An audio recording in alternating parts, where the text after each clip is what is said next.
नमस्कार प्रिय विद्यार्थियों, हम लोग कक्षा 10 का विज्ञान का जो पहला चैप्टर अपना उसके क्वेश्चन लेके आए हैं ताकि हमारा जो उद्देश्य है मेन वो पूरा हो सके, आप परीक्षा में अच्छे नंबर अच्छे अंक प्राप्त कर सको। तो चलते हैं अपन क्वेश्चन की ओर, क्योंकि अपन पढ़ चुके हैं उसको, अब अपने को रिवीजन करना है तो आपका साथ साथ में पूरा रिवीजन होता जाएगा। तो देखिए क्वेश्चन पे चलते हैं अपन। ये जो चैप्टर है अपना वो अंक बार कितना है, इसका 6 अंक है और इसमें 5 क्वेश्चन आएंगे जिसमें 2 वस्तुनिष्ठ क्वेश्चन होंगे, एक आपका रिक्त स्थान का होगा, एक अति लघुरात्मक होगा, एक लघुरात्मक क्वेश्चन होगा। तो इस प्रकार से छोटे छोटे आपके 5 क्वेश्चन आएंगे एक एक नंबर के। इसका मतलब आपको ज़्यादा कुछ बड़ा याद नहीं करना, छोटे छोटे क्वेश्चन याद करोगे तो आप इस चैप्टर को पूरा क्लियर नंबर लेके आ सकते हो इसमें आप। तो चलते हैं क्वेश्चनों पे। देखिए Fe2O3 जो आयरन ऑक्साइड है प्लस एल्यूमिनियम की अभिक्रिया करवाई तो बन गया एल्यूमिनियम ऑक्साइड प्लस 2Fe। कह रहा है ऊपर दी गई अभिक्रिया किस प्रकार की है, संयोजन है, वियोजन है, विस्थापन, द्विविस्थापन या विस्थापन है।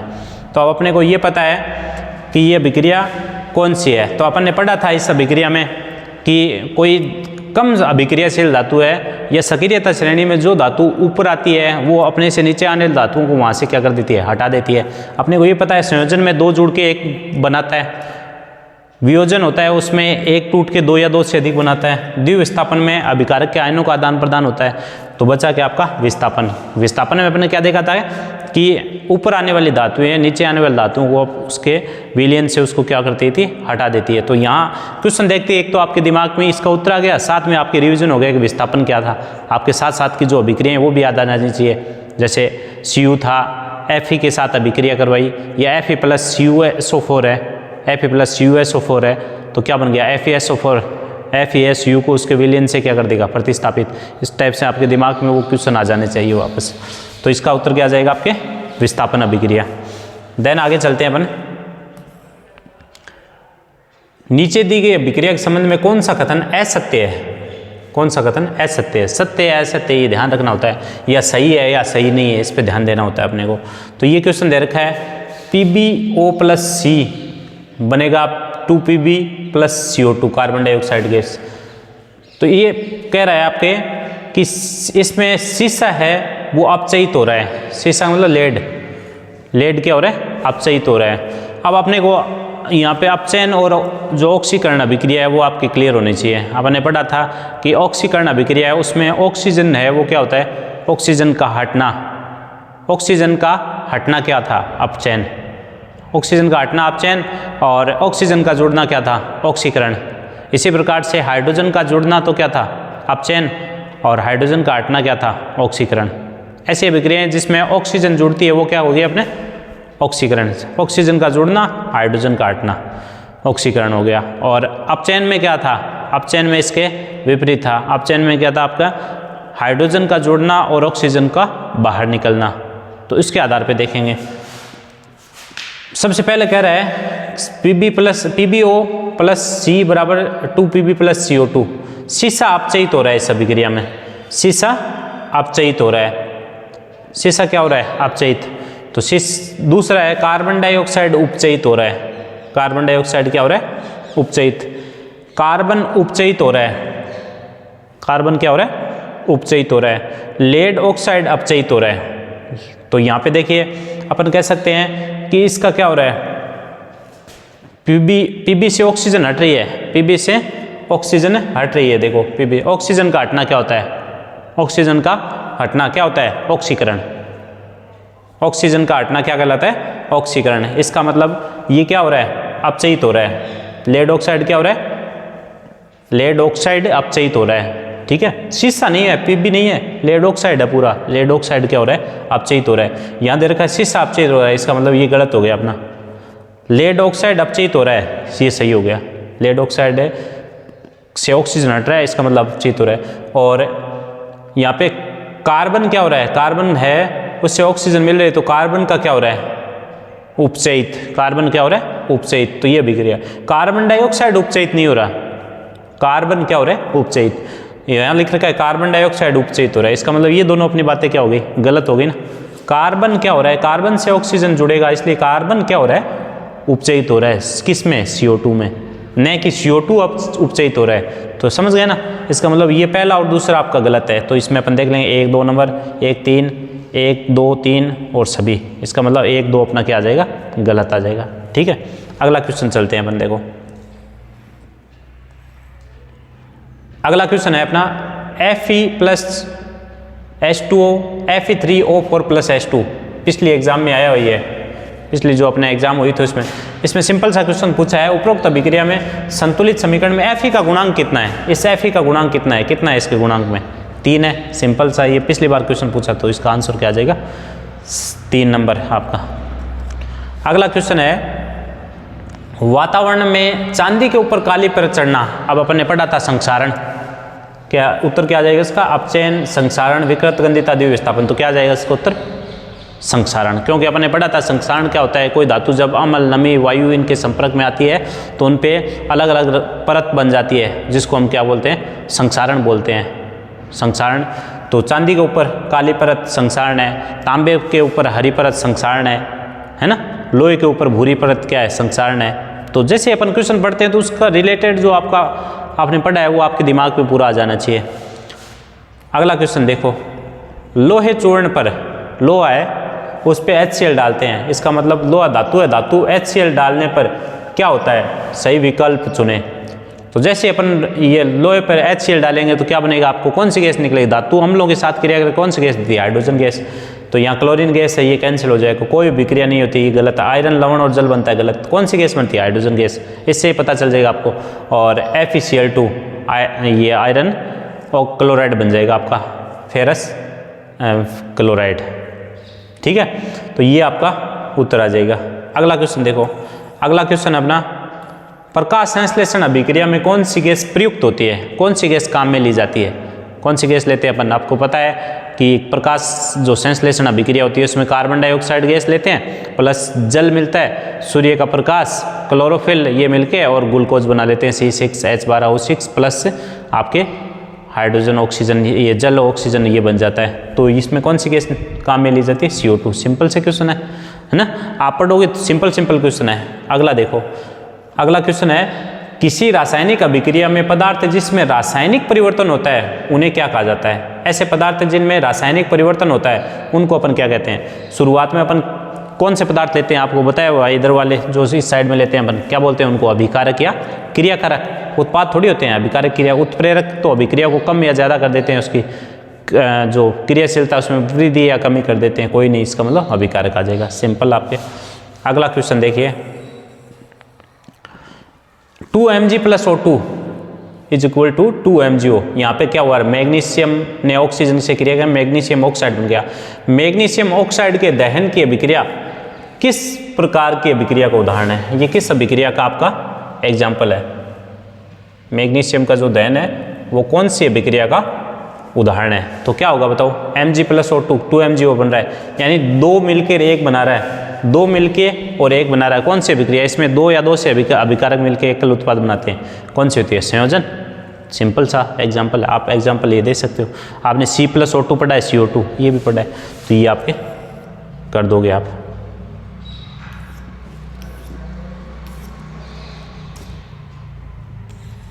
यहाँ पे ये बताया कि मैग्नीशियम का दहन करते हैं अपन डायग्राम के थ्रू, मैग्नीशियम रिबन को जलाते हैं तो मैग्नीशियम ऑक्साइड बनता है। ठीक है, अगला क्वेश्चन देखो, अगला अपना क्वेश्चन है रासायनिक समीकरण को संतुलित करने की सामान्य विधि कौन सी होती है। अपन ने पढ़ा है, इंपॉर्टेंट है कि रासायनिक जो समीकरण होती है उनको संतुलित करने की जो विधि होती है उस कौन सी विधि को काम में लिया जाता है। तो अपन संयोजन नहीं है, विस्थापन नहीं है, कोई नहीं, hit and trial method, hit and trial विधि काम में लेते हैं। तो ये आपके इस टाइप से क्वेश्चन बन सकते हैं।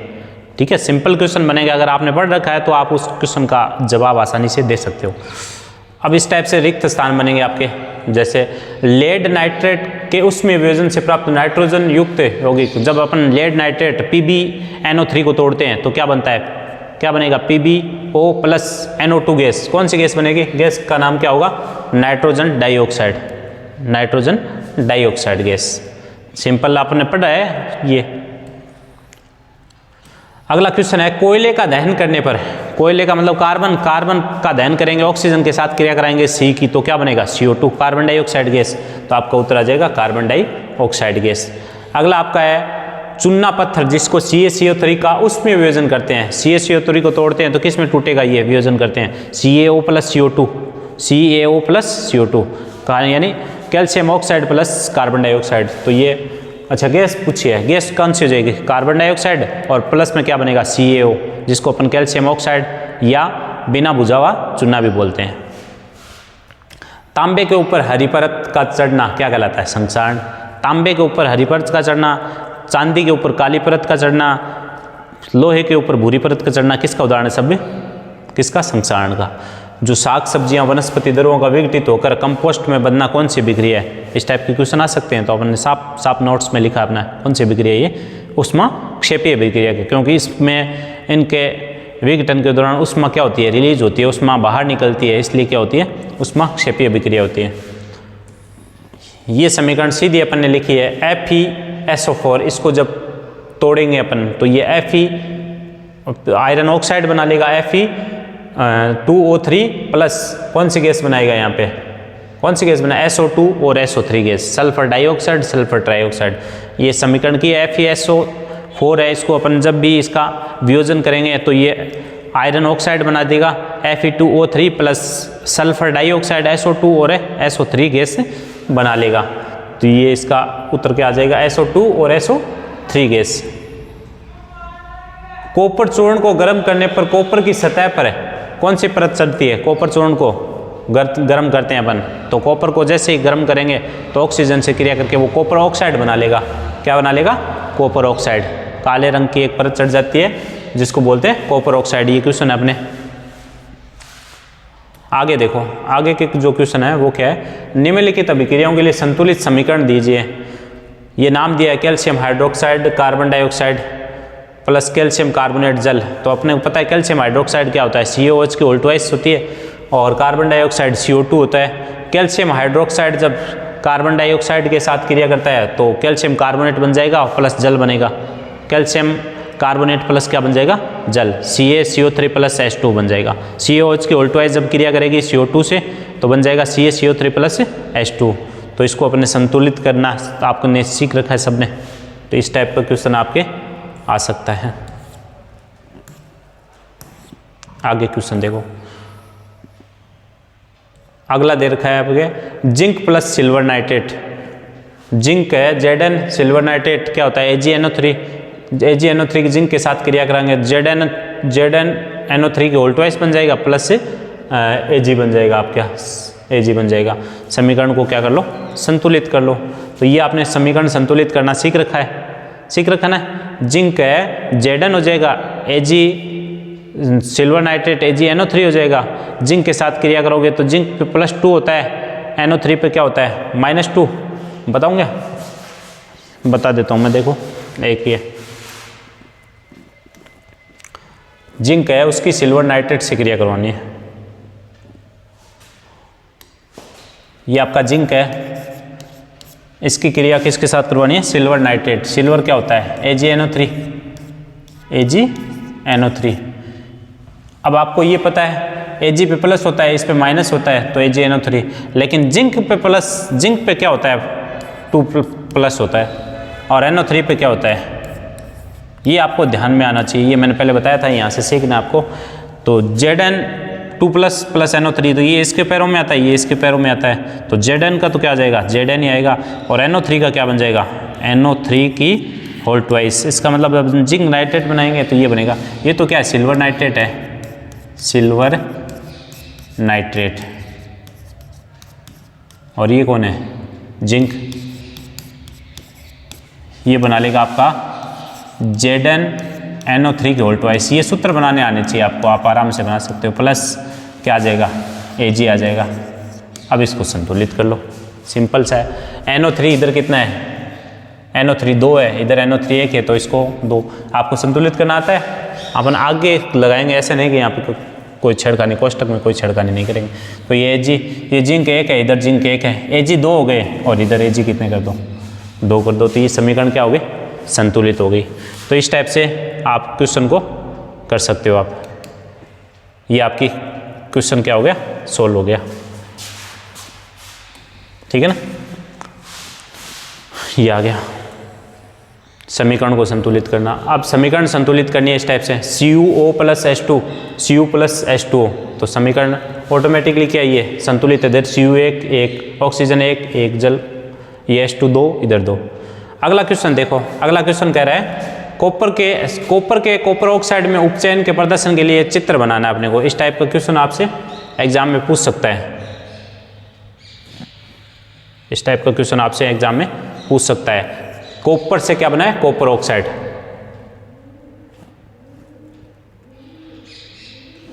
कॉपर से क्या बन गया, कॉपर ऑक्साइड।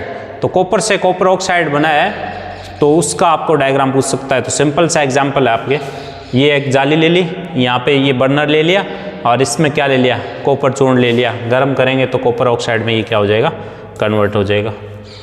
आगे के जो क्वेश्चन है वो अगला, आयरन Fe होता है, copper sulphate CuSO4, iron sulphate FeSO4 plus copper, इसको समीकरण करना है। तो ये समीकरण ये संतुलित, देखो कौन सी अभिक्रिया बताओ, ये Fe प्लस CuSO4 बराबर FeSO4 प्लस Cu, कौन सी अभिक्रिया का उदाहरण है, कौन सी हो जाएगी, नहीं पता, कौन सी होगी बताओ, विस्थापन।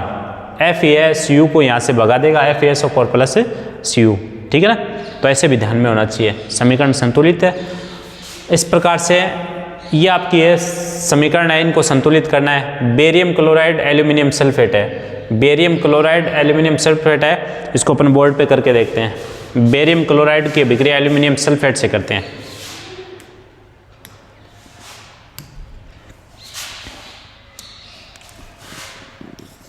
बेरियम क्लोराइड की अभिक्रिया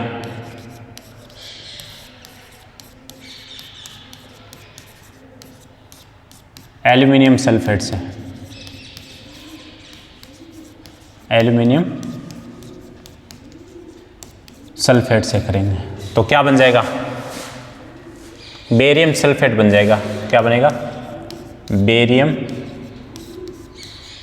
sulphate plus aluminium chloride, aluminium chloride बनेगा। अब पहले तो अपने को सूत्र बनाने आने चाहिए, सूत्र बनाने आने चाहिए, बाद में समीकरण संतुलित करेंगे। तो आपको पता है बेरियम पे क्या होता है, बेरियम पे होता है Ba2 प्लस, क्लोरीन पे क्या होता है Cl माइनस। ये इसके पैरों में आएगा, ये इसके पैरों में जाएगा, तो क्या सूत्र बन जाएगा आपका BaCl2, क्या बनेगा BaCl2। एल्यूमिनियम सल्फेट पता है आपको, एल्यूमिनियम पे क्या चार्ज होता है Al+3, ठीक है, और सल्फेट पे SO4 -2 ये होता है। तो ये इसके पैरों में आएगा, ये इसके पैरों में आएगा, प्लस माइनस का कोई लफड़ा नहीं, सीधा अपने को संख्या लेनी है। तो क्या बन जाएगा Al2SO4 तो आई, और इसका क्या बन जाएगा होल थ्राइस, ये बन गया ना। तो पहले ये लिख दो, ये बेरियम क्लोराइड बन गया BaCl2, क्या बन गया BaCl2 प्लस एल्यूमिनियम सल्फेट, तो ये बन गया आपका Al2SO4 का होल थ्राइस। अब बनेगा बेरियम सल्फेट, तो बेरियम पे क्या, barium Ba2 plus sulphate SO4 2 minus, तो ये 2 से 2 कट जाएगा वैसे, तो इस सूत्र सेम बन जाएगा आपका BaSO4, क्या बनेगा BaSO4। इसका मतलब बेरियम सल्फेट बनेगा BaSO4 बनेगा। और एल्यूमिनियम क्लोराइड, एल्यूमिनियम पे क्या होता है Al3 प्लस और क्लोरीन पे माइनस, तो ये इसके पैरों में, ये इसके पैरों में, तो क्या बन गया एल्यूमिनियम क्लोराइड का AlCl3, AlCl3 बन गया। अब इसको संतुलित कर दो, संतुलित करोगे तो इधर देखो सल्फेट कितने हैं 3 है, कितने हैं 3 है, तो यहाँ क्या लगा दो आप 3 लगा दो, ये सल्फेट बन गए, सल्फेट 3 हो गए। बेरियम कितने हैं, बेरियम 3 है, एल्यूमिनियम कितने हो गए 2, एल्यूमिनियम 2 है, तो यहाँ 2 लगा देंगे अपन, यहाँ 2 लगा दिया, सल्फेट हो गए। अब बेरियम कितने हुए, बेरियम 3 और क्लोरीन कितने हैं 6, 3 दूनी 6 ही तो है, तो यहाँ क्या लगा दें अपन 3 लगा दें, तो बेरियम तो 3 हो गए, क्लोरीन क्या हो गए 6 हो गए। तो समीकरण क्या हो गए, संतुलित हो गई, देख लो।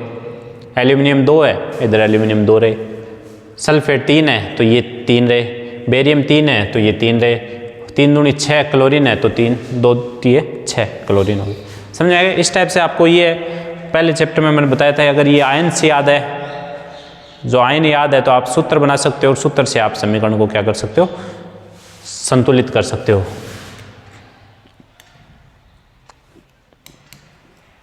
तो ये आपकी जो मैंने बताई वो समीकरण संतुलित समीकरण है। 3BaCl2 Al2SO4 के होल थ्राइस 3BaSO4 + 2AlCl3। इस टाइप से आप बना सकते हो। ये आपके समीकरण संतुलित है। दूसरी जैसे समीकरण है ये आपको घर पे अभ्यास करना है इनका। बेरियम क्लोराइड BaCl2 हो जाएगा, potassium sulphate K2SO4, barium sulphate और पोटेशियम क्लोराइड बन जाएगा। समीकरण लिखो, संतुलित करो सूत्र से। आयन का पता है तो बना सकते हो आप। मैग्नीशियम HCl के साथ क्रिया करें, magnesium chloride plus hydrogen gas दे देगा। तो ये समीकरण है, इनको संतुलित करनी है। आप रोक के इनको लिख ले, पॉज करके आप इनको लिख लेना। इसी प्रकार से एक समीकरण ये दे रखी है, HNO3 नाइट्रिक अम्ल की अभिक्रिया कैल्शियम हाइड्रोक्साइड के साथ करवाते हैं, तो ये एक बन जाएगा कैल्शियम नाइट्रेट प्लस जल। तो समीकरण को क्या कर लो, संतुलित कर लो। कर लोगे ना आप, ये काम तो कर लोगे, आप सीखे हुए हो। आपको एग्जाम्पल चाहिए, आपको एग्जाम्पल मिल गए। कंकालीय समीकरण किसे कहते हैं? कंकालीय समीकरण क्या होती है भाई? जब अपन समीकरणों को क्या किस रूप में लिखते हैं? सूत्र के रूप में लिखते हैं, तो ऐसे समीकरण को अपन क्या कहते हैं? कंकालीय समीकरण। जब अभिकारक उत्पादों को रासायनिक सूत्र के रूप में लिखकर समीकरण में प्रदर्शित किया जाता है तो वो समीकरण क्या होती है? अपनी कंकालीय। वैसे परीक्षा में बहुत कम पूछते हैं ऐसे कंकालीय समीकरण किसे कहते हैं, ठीक है। बाकी आप पूछ ले तो आप ध्यान रखना। अगला अपना है, वायु में जलाने से पहले मैग्नीशियम रिबन को साफ क्यों किया जाता है? मैग्नीशियम रिबन है उसको वायु में जलाने से पहले उनको साफ क्यों किया जाता है? क्योंकि उसके ऊपर ऑक्साइड की परत होती है, उसकी जो अशुद्धि होती है उसको हटाने के लिए, ताकि अपने को बढ़िया रिजल्ट्स मिले, उत्पाद अच्छा मिले। तो मैग्नीशियम रिबन को वायु के साथ क्रिया करके अक्रिय ऑक्साइड क्रिया करने से अक्रिय ऑक्साइड की परत जम जाती है अशुद्धियों को हटाने। तो ऐसे भी लिख सकते हैं अशुद्धियों को, या इस पे जो ऑक्साइड की परत होती है उस परत को हटाने के लिए अपन करते हैं। इस प्रकार इसे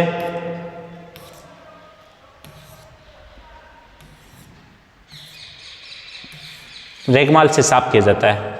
रेगमाल से अपन क्या कर देते हैं? साफ कर देते हैं। तो मैग्नीशियम रिबन का दहन करने से पहले उसको साफ क्यों किया जाता है रेगमाल से? तो उसका उत्तर आप दे सकते हो कि उसके ऊपर ऑक्साइड की अक्रिय परत जमी रहती है, उसको हटाने के लिए, या उसमें जो अशुद्धि होती है उसको हटाने के लिए, अपन ऐसे भी कह सकते हैं, ठीक है। तो ये आपको ध्यान रखना है। अगला है, दानेदार जिंक जो Zn होता है उस पर HCl डालते हैं तो कौन सी गैस निकलती है? आपको बताया धातु पर अम्ल डालते कौन सी गैस निकलेगी? हाइड्रोजन गैस निकलेगी। अपन ने डायग्राम भी बनाया था, याद है तो ये आपका जिंक धातु पे H2SO4 डालते ही आपके ZnSO4 plus hydrogen gas release हो जाएगी।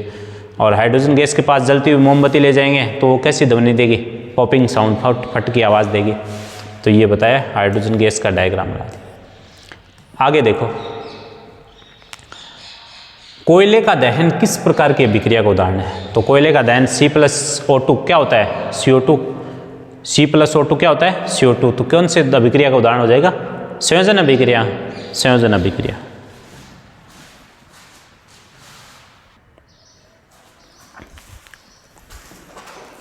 तो कोयले का दहन कौन सी अभिक्रिया का उदाहरण हो गया? अपने संयोजन अभिक्रिया, ठीक है।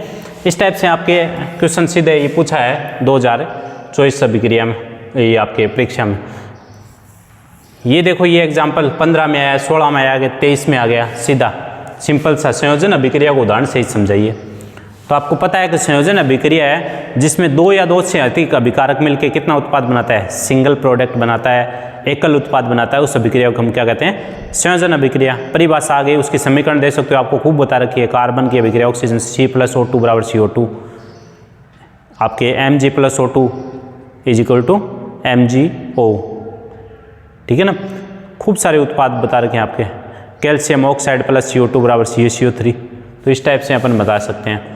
तो ये अभिक्रिया के आपकी परिभाषा हो गई। क्या? ऐसी रासायनिक अभिक्रिया जिसमें दो या दो से अधिक अभिकारक मिलकर एकल उत्पाद का निर्माण करते हैं उसको क्या बोलते हैं? संयोजन अभिक्रिया। CaO + H2O, CaOH के उल्ट वाइज, CaO + CO2 क्या बना सकते हैं अपन? क्या बना सकते हैं? CaO + CO2 मिला के और CaCO3 बना सकते हैं। यहाँ पे ये CaO को बिना बुझा हुआ चूना भी बोलते हैं। जैसे पानी मिला देते हैं अपन घर में, जो सफ़ेदी करने के लिए कली लेके आते हैं, सफ़ेदी लेके आते हैं ना, कड़ी बोलते हैं अपनी भाषा में, उसमें जल मिलाते हैं तो क्या बन जाता है? आपका चूने का पानी बन जाता है। तो चूना क्या हो गया? पानी मिलाते बुझ गया तो बुझा हुआ चूना, CaOH की उल्ट वाइज बोलते हैं। अब जैसे इसमें पानी डालेंगे उसमें बाहर रिलीज होगी तो कैसी अभिक्रिया होगी? ये उष्मा क्षेपीय अभिक्रिया। जल के साथ कैल्शियम ऑक्साइड की अभिक्रिया, कैल्शियम ऑक्साइड बिना बुझा हुआ चूना जल के साथ अभिक्रिया करके एक उत्पाद कैल्शियम हाइड्रोक्साइड बनाता है, बुझा हुआ चूना। इसी प्रकार से और एग्जाम्पल है, जल का निर्माण हाइड्रोजन और ऑक्सीजन को मिला के किसका निर्माण कर लें, जल का निर्माण। तो 4-5 अभिक्रिया बता रखी है, H2O2 2H2, ठीक है।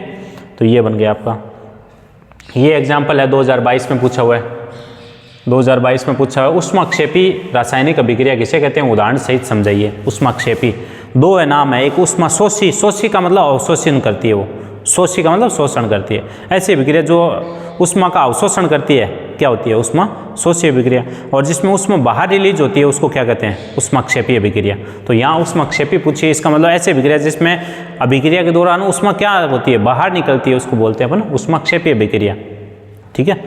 तो ऐसी रासायनिक अभिक्रिया जिसमें उत्पाद निर्माण के साथ साथ ऊष्मा भी उत्पन्न होती है, ऊष्माक्षेपी अभिक्रिया कहलाती है। जैसे अपने प्राकृतिक गैस का दहन, ये प्राकृतिक गैस CH4 है, इसका दहन करेंगे जब भी ऑक्सीजन से क्रिया करेंगे, ऊष्माक्षेपी अभिक्रिया होती है। उस दौरान एक तो आपका कार्बन डाइऑक्साइड बनता है, जल बनता है और ऊष्मा बाहर निकलती है। तो CH4 का जैसे अपन दहन करेंगे, ऑक्सीजन के साथ क्रिया करवाएंगे तो CO2 बन जाएगा, जल बन जाएगा और ऊष्मा बाहर निकल जाएगी।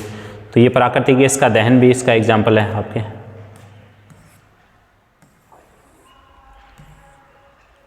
CH4, तो CH4 प्लस ऑक्सीजन CO2 जल और ऊर्जा बन गई।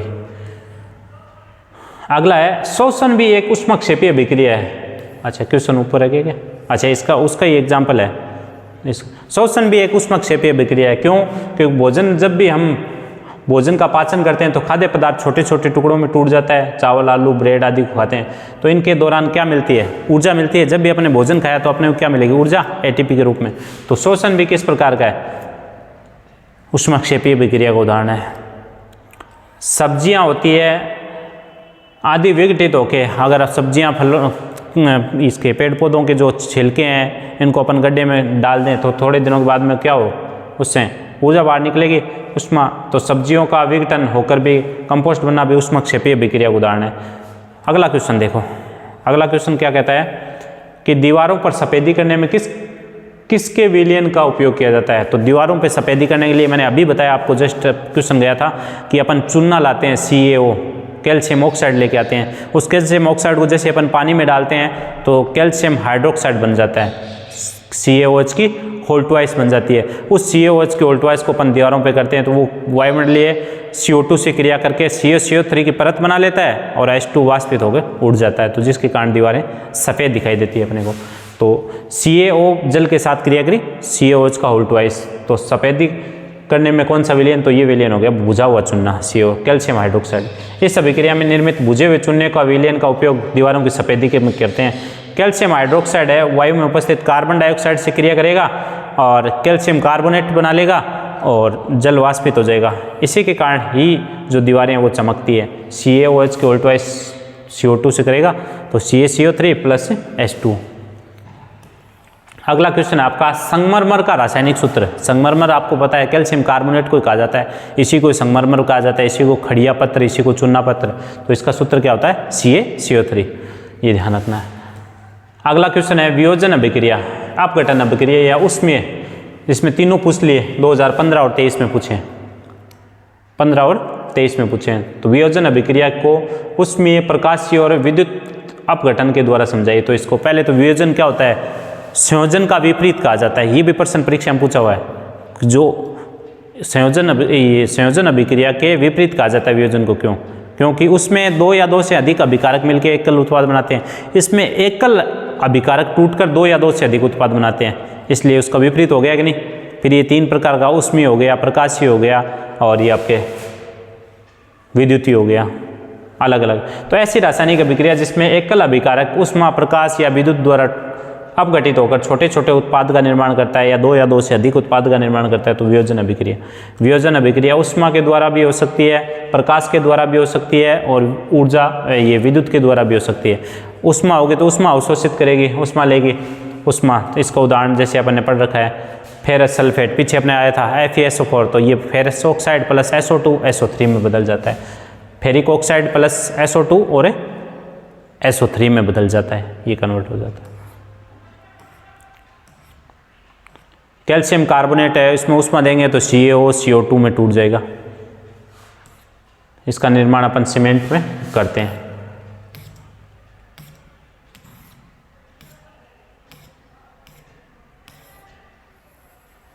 इसी प्रकार से PbNO3 जिसको लेड नाइट्रेट कहते हैं, इसको भी अपन उष्मा देंगे तो क्या बना लेगा ये Pb lead oxide plus NO2 gas oxygen gas.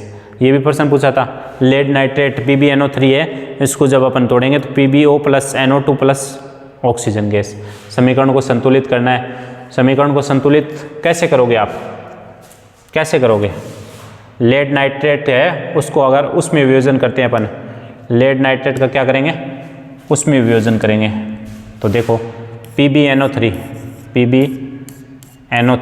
Lead nitrate का ये सूत्र होता है, क्योंकि इस पे +2 चार्ज होता है। इसको जब अपन उष्मा देंगे तो ये बना लेगा PbO, क्या बना लेगा PbO plus NO2 plus oxygen,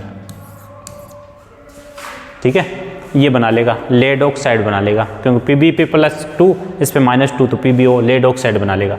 ये क्या बनाएगा, लेड ऑक्साइड बना लेगा, लेड ऑक्साइड। ये नाइट्रोजन डाइऑक्साइड है, ये ऑक्सीजन हो गई। अब संतुलित करना है तो इधर ये कितने हो गए आपके Pb कितने, नाइट्रोजन देखो 3 दूनी 6 और इधर NO2 के रूप में Pb कितने हो जाएंगे बताओ, 2 Pb 2 होंगे तो यहाँ 2 कर लेंगे अपन। 2 करते ही अब देखो ऑक्सीजन कितने हो गए आपके, 2 तो ये हो गए, 2 4 2 6 और इधर ऑक्सीजन 3 दूनी 6 हो गए ना, 3 2 6 Pb 2 हो गए, इधर Pb 2 हो गए। तो ये आपके समीकरण भी संतुलित हो गए। और ये लेड नाइट्रेट है, क्या है, लेड नाइट्रेट है। इस लेड नाइट्रेट का क्या हो जाएगा, उसमें वियोजन कर दिया अपने। समझ आएगी बात? इस टाइप से आपको याद होना चाहिए।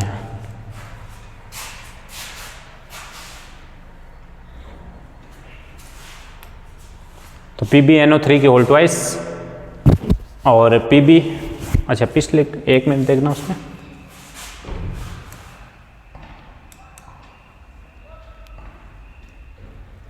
ये तो सूत्र में ही है Pb। नाइट्रोजन कहाँ गए, नाइट्रोजन 2 और 2 4 हो गए, देखो नाइट्रोजन 4 हो गई, इधर नाइट्रोजन 2 ही है तो ये फिर 4 आएगा, 4 आएगा। ऑक्सीजन कितने हो गए, हाँ ऑक्सीजन 3 दूनी 6 और 6 दूनी 12, इधर देखो ऑक्सीजन 4 दूनी 8 2 10 और 2 12। अब सही है, तो नाइट्रोजन को अपन ने देखा ही नहीं। नाइट्रोजन भी तो 2 और 2 4 हो गए ना, 2 तो ये रहे और 2 ये 4 हो गए। तो अब ये समीकरण क्या हो गई आपकी, संतुलित हो गई। तो ध्यान रखना है इसको।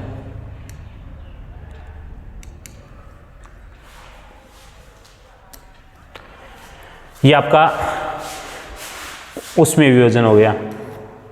उसमें वियोजन के बाद में विद्युत वियोजन दिया है। विद्युत वियोजन विद्युत द्वारा अपन तोड़ते हैं। जैसे जल है, जल में अपन क्या डालेंगे, विद्युत डालेंगे हाइड्रोजन और ऑक्सीजन गैस में, उसका वियोजन हो जाएगा। जल का विद्युत अपघटन करने पर एनोड होती है माइनस, एनोड पर ऑक्सीजन गैस और कैथोड माइनस वाले, उस पर हाइड्रोजन गैस क्या हो जाती है, मुक्त हो जाती है। एनोड पर तो कौन सी चली जाती है, ऑक्सीजन, और कैथोड माइनस वाली होती है, इस पर प्लस वाली गैस चली जाती है। माइनस वाले पे प्लस वाली जाएगी, प्लस वाले पे माइनस वाली, तो कैथोड है माइनस वाली होती है तो हाइड्रोजन गैस प्लस का होता है, ऑक्सीजन माइनस का होता है तो ये एनोड पे चला जाता है।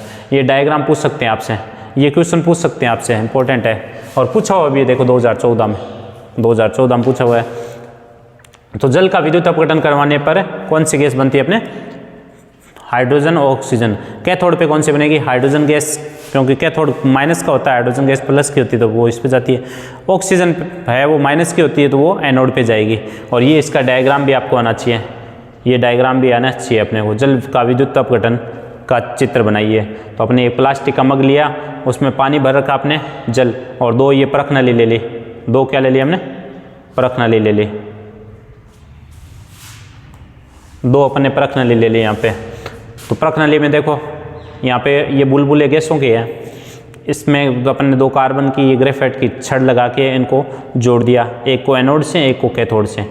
माइनस वाला कैथोड हो गया, प्लस वाला क्या हो गया, एनोड। बैटरी से जोड़ते हैं ना, तो माइनस वाले को कैथोड से, प्लस वाले को एनोड से जोड़ देते हैं।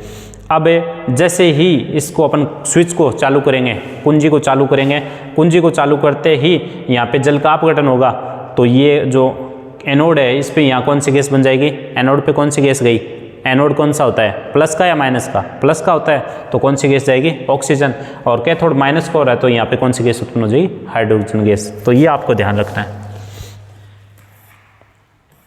प्रकाशीय अपघटन, प्रकाशीय अपघटन में AgCl ले लो या AgBr, प्रकाश की उपस्थिति में Ag और Br2 या AgCl2 में टूट जाएगा। तो AgCl है वो Ag प्लस Cl2 में, और Br है तो Ag प्लस Br2 में टूट जाता है, अपघटन हो जाता है। तो ये अपना उसमें वियोजन हो। इस प्रकार अभिक्रिया जो ये होती है इसका उपयोग किस में करते हैं अपन, श्याम श्वेत फोटोग्राफी, जो ब्लैक एंड वाइट फोटोग्राफी है उसमें किया जाता है। प्रकाश संश्लेषण की रासायनिक समीकरण दीजिए। तो अपने को पता है ऑक्सीजन, ये कार्बन डाइऑक्साइड और जल मिलके क्लोरोफिल, सूर्य के प्रकाश की उपस्थिति में क्या बनाएगा, ग्लूकोज, जल और ऑक्सीजन का निर्माण करेगा। उस अभिक्रिया को अपन बोलते हैं कौन सी अभिक्रिया, प्रकाश संश्लेषण अभिक्रिया, जिसमें C6CO2 प्लस 12H2, सूर्य का प्रकाश, chlorophyll, C6H12O6 plus 6O2 plus 6H2, ये लिक्विड फॉर्म होता है, ये एक्वस गैस बनता है, ये एक्वस फॉर्म में। ठीक है, तो ये आपके प्रकाश संश्लेषण की समीकरण छोटी क्लासों में अपन सीख लेते हैं। आई होप सबको आती होगी। अगला क्वेश्चन है अपना, ऊष्माक्षेपी और ऊष्माशोषी अभिक्रिया को समझाइए। ऊष्माक्षेपी अभिक्रिया में ऊष्मा बाहर निकलेगी, ऊष्माशोषी अभिक्रिया में ऊष्मा का अवशोषण हो गया। ये तो अपन डिटेल से पढ़ गए हैं अभी। इस प्रश्न का उत्तर 14 और जो 17 है उसके अपने उत्तर में बनाया। ऊष्माशोषी क्या होती है, ऊष्माशोषी अभिक्रिया जो ऊष्मा का अवशोषण करती है, ऊष्मा को क्या करती है, अवशोषित करती है। इसका भी अपन पीछे पढ़ गए हैं, तो दोनों ये अपन पढ़ चुके हैं। इनको अंतर भी पूछ सकता है क्वेश्चन को। संयोजन अभिक्रिया वियोजन एक दूसरे के विपरीत है, क्यों समझाइए। तो अपन ये पढ़ गए हैं और मैंने कहा एग्जाम में पूछा हुआ भी है, दोबारा भी पूछ सकते हैं आपसे।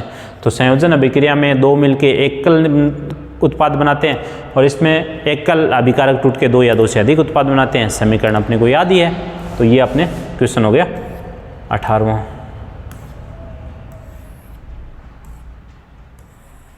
अगला क्वेश्चन है आपका, 2 ग्राम बेरियम हाइड्रोक्साइड में 1 ग्राम अमोनियम क्लोराइड मिलाया।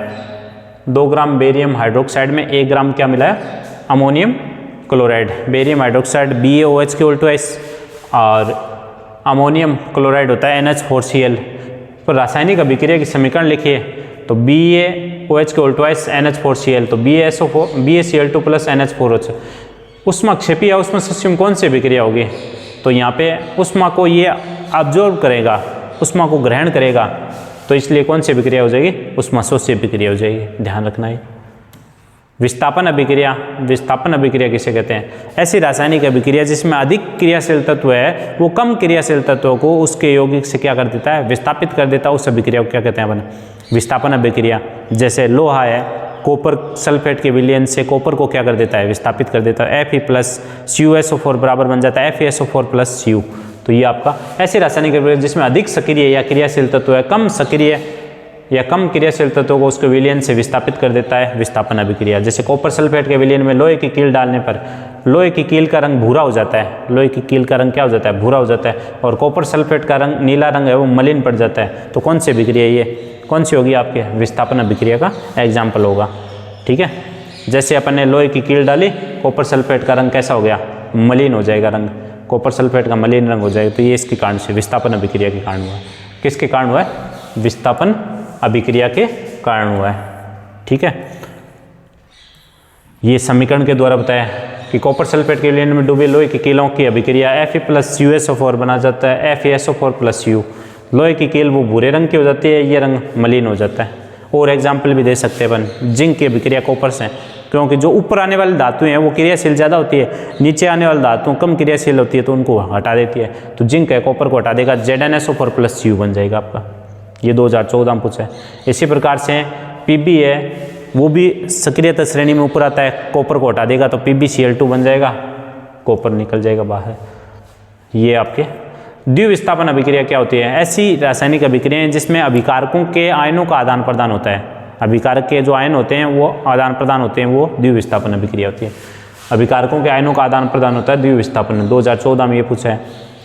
Famous example Na2SO4 plus BaCl2, तो BaSO4 बन जाएगा प्लस NaCl बन जाएगा आपके। ये एग्जाम्पल फेमस है। इसके अलावा अपन ये भी दे सकते हैं, lead nitrate plus potassium hydride, तो पोटेशियम नाइट्रेट बन जाएगा और लेड हाइड्राइड बन जाएगा ये इसका। इसके बाद में आता है अवक्षेपण अभिक्रिया, ये आपके द्विविस्थापन अभिक्रिया उसकी तरह ही है, इसमें अवक्षेप बनता है, अभिकारों का आदान प्रदान से क्या होगा, अवक्षेप बनेगा।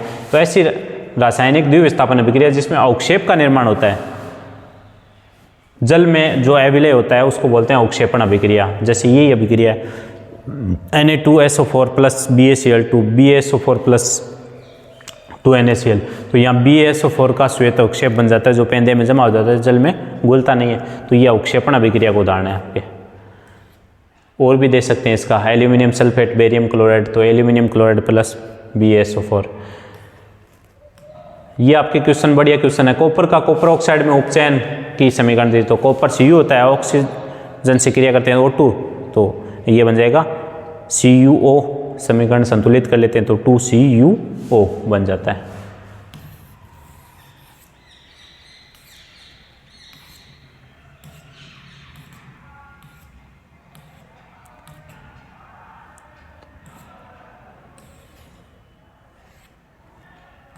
ये देखो copper oxide plus H2 Cu plus H2O, यहाँ से ये ऑक्सीजन है इसके साथ चला गया। अभिक्रिया में किस पदार्थ का ऑक्सीकरण हो रहा है और अपचयन हो रहा है, इस प्रकार की अभिक्रिया का एक अन्य उदाहरण दीजिए। ये 2016 में पूछा है, 17 में पूछा है, 23 में पूछा है। ठीक है, ये इंपॉर्टेंट रिएक्शन है, ऑक्सीकरण अपचयन अभिक्रिया है, इंपॉर्टेंट है आपके, बहुत सारे एग्जाम में पूछा है। ऐसे भी पूछ सकता है ऑक्सीकरण अभिक्रिया को, ऑक्सीकरण को अपन उपचयन कहते हैं, और ये अपचयन अभिक्रिया को उदाहरण से समझाइए, 2022 में पूछा है। तो अलग अलग ईयर्स में ये क्वेश्चन पूछा हुआ है, पूछ सकते हैं आपके। तो ये कौन सी अभिक्रिया होगी, किस, ये दोनों हो रही है, रेडॉक्स अपचयन भी ऑक्साइड, लेकिन किसका हो रहा है ये बताना है। तो यहाँ पे क्या हो जाएगा, कॉपर ऑक्साइड, तो कॉपर में क्या हो जाएगा, कॉपर ऑक्साइड कॉपर में अपचयित हो जाएगा, और हाइड्रोजन है वो जल में क्या हो जाएगा, उपचयित हो जाएगा। ऑक्सीकरण अभिक्रिया, ऑक्सीजन का जोड़ना, हाइड्रोजन का बाहर निकलना, और अपचयन में क्या होता है, हाइड्रोजन का जोड़ना, ऑक्सीजन का बाहर निकलना। ठीक है, अपन ये बता सकते हैं। तो ऐसी अभिक्रिया जिसमें ऑक्सीजन की वृद्धि होती है उनका उपचयन होता है। ऑक्सीकरण अभिक्रिया जिसमें ऑक्सीजन की कमी, हाइड्रोजन की वृद्धि होती है, अपचयन अभिक्रिया कहलाती है। जैसे इस अभिक्रिया की बात करें तो ये ऑक्सीजन की यहाँ कमी हो गई, तो इसका क्या हो गया, क्या हो गया, ऑक्सीजन की कमी हुई तो क्या होगा बताओ, अपचयन हो गया। और यहाँ पे ऑक्सीजन की वृद्धि होगी तो इसका क्या हो गया, उपचयन। इस अभिक्रिया में जो कॉपर ऑक्साइड है उसका, कॉपर ऑक्साइड में ऑक्सीजन का ह्रास हो रहा है कॉपर ऑक्साइड में, इसलिए ये अपचयित हुआ है। कॉपर ऑक्साइड है ये कॉपर में बदला है ना, तो इसका अपचयित हुआ है। और हाइड्रोजन में ऑक्सीजन की वृद्धि हुई है तो इसका क्या हुआ है, उपचयन। अन्य उदाहरण अपन दे सकते हैं, अपने 3-4 एग्जाम्पल लिखे हुए हैं।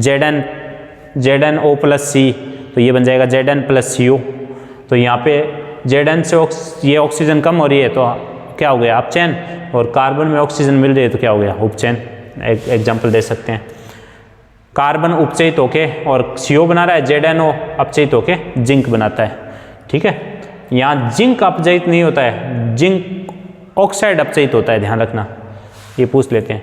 रेडॉक्स अभिक्रिया या उपचयन अपचयन अभिक्रिया, तो ऐसी अभिक्रिया जिसमें ऑक्सीकरण और आपके अपचयन दोनों अभिक्रिया साथ साथ होती है, ऐसी अभिक्रिया को क्या बोलते हैं अपन, रेडॉक्स अभिक्रिया। ये एक है, उस एक रासायनिक पदार्थ है अभिकारक, उसका क्या होता है, अपचयन होता है, और एक का क्या होता है, उपचयन होता है, उनको अपन रेडॉक्स अभिक्रिया कहते हैं। ये भी 2014 और 16 में पूछा हुआ है। जैसे यहाँ पे इसके एग्जाम्पल अपन पढ़ गए हैं, ये CuO plus H2 ZnO plus C, ये एग्जाम्पल पढ़ गए हैं अपन। तो यहाँ अपचयन हो रहा है, यहाँ उपचयन हो रहा है। मैंगनीज ऑक्साइड का मैंगनीज क्लोराइड में अपचयन हो रहा है, हाइड्रोजन, ये हाइड्रोक्लोरिक अम्ल है, इसका क्लोरीन में क्या हो रहा है, उपचयन। आगे देखो, ये कह रहा है निम्नलिखित अभिक्रियाओं उपचयित और अपचयित पदार्थों की पहचान कीजिए।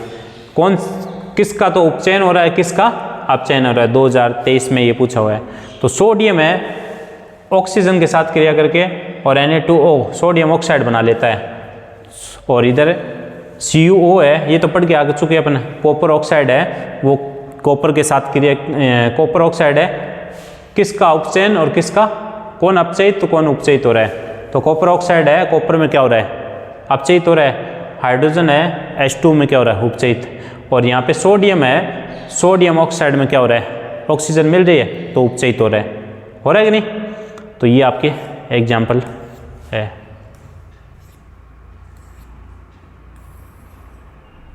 सोडियम उपचयित होकर सोडियम ऑक्साइड बनाता है, और इसमें ये तो अपचयित होता है, ये उपचयित होता है, पता है आपको। CuO जिसको कॉपर ऑक्साइड बोलते हैं, वो अपचयित होकर कॉपर बनाता है, हाइड्रोजन गैस है वो उपचयित होकर जल बनाती है। ये इंपॉर्टेंट क्वेश्चन है, परीक्षा में पूछा हुआ है कि एक भूरे रंग का चमकदार तत्व X को वायु की उपस्थिति में गर्म करने पर ये काले रंग का, तो कॉपर ऑक्साइड का अपने एग्जाम्पल मैंने बताया था कि इंपॉर्टेंट है ये, काले रंग का पदार्थ तो X और उस काले रंग के यौगिक है, तो कॉपर तो क्या है, X है। कॉपर जैसे ही क्रिया करेगा, गर्म करेंगे इसको, वायु की उपस्थिति में गर्म करेंगे तो कॉपर ऑक्साइड बना लेगा। तो ये कॉपर ऑक्साइड है, ये आपके किस प्रकार का होगा, कॉपर ऑक्साइड किस प्रकार का, काले रंग का। तो ये तो X हो गया और ये काला पदार्थ है, कॉपर ऑक्साइड बन गया। संक्षारण किसे कहते हैं, संक्षारण आपको पता है,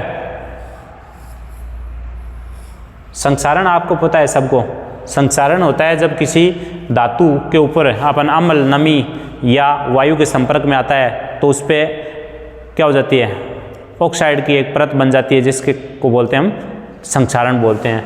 तो जब कोई धातु अपने आसपास नमी, आर्द्रता आदि के संपर्क में आती है, संक्षारित हो जाती है, इस प्रक्रिया को हम क्या कहते हैं, संक्षारण कहते हैं। क्या बोलेंगे, संक्षारण कहते हैं। जैसे लोहे पर जंग लगना, लोहे पे जंग लगना, चांदी के ऊपर काली परत, तांबे के ऊपर हरी परत का, ये सारे संक्षारण के कारण कार के ढांचे, पुल, लोहे की रेलिंग, जहाज, धातु आदि क्या हो जाती है, हानि होती है। लोहे का संक्षारण एक गंभीर समस्या है, इसलिए लोहे की वस्तुओं को हम पेंट करते हैं, संक्षारण से बचाने के लिए उन पर क्या करते हैं, पेंट करते हैं।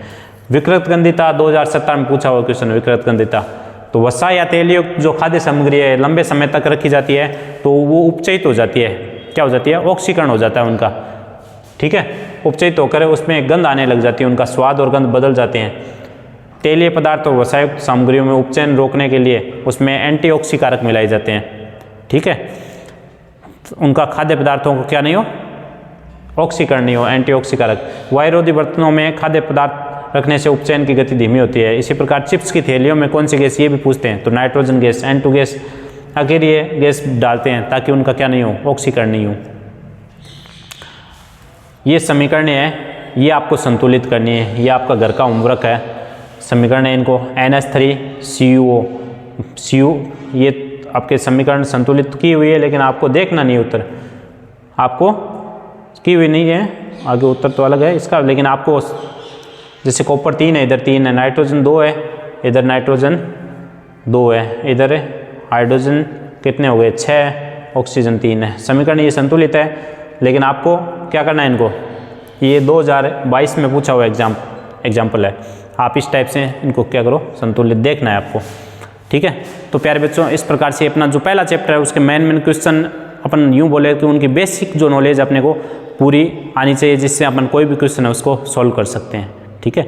तो आप घर जाके इनको पढ़ना, अच्छे से याद करना। Okay, thank you, all the best.